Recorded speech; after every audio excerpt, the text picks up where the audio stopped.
Before we start, take a moment, check us out on YouTube, and make sure you subscribe. That way, you won't miss any of our new tutorials.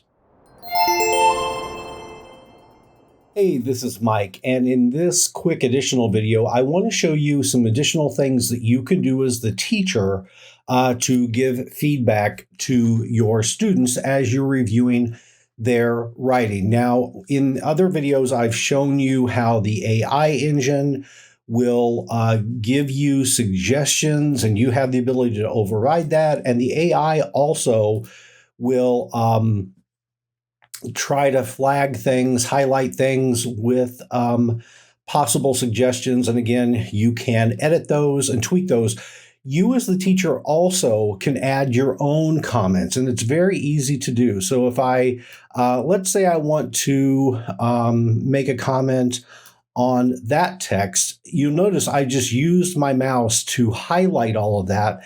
And when I did, I have this new option available to leave a comment. And so if I click on that, I simply type my feedback here.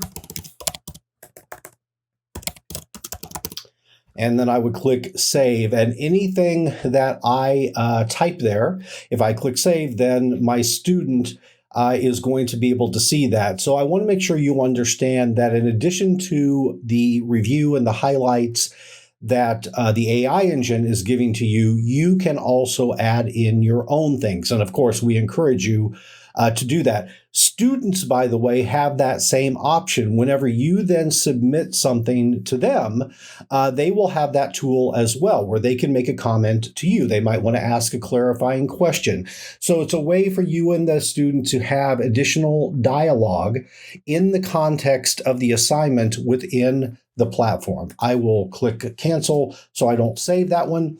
The other thing that I want to make sure I point out, another quick little tool here, is over here on the overview. And again, this is true both for you as the teacher and as the student.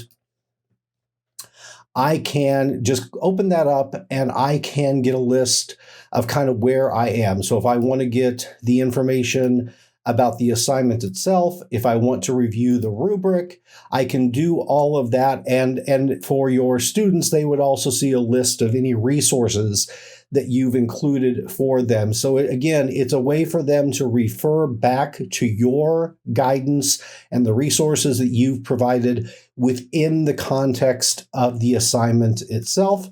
And then when I want to get rid of that, I just click on hide. So again, just some quick additional tools that you and your students have available.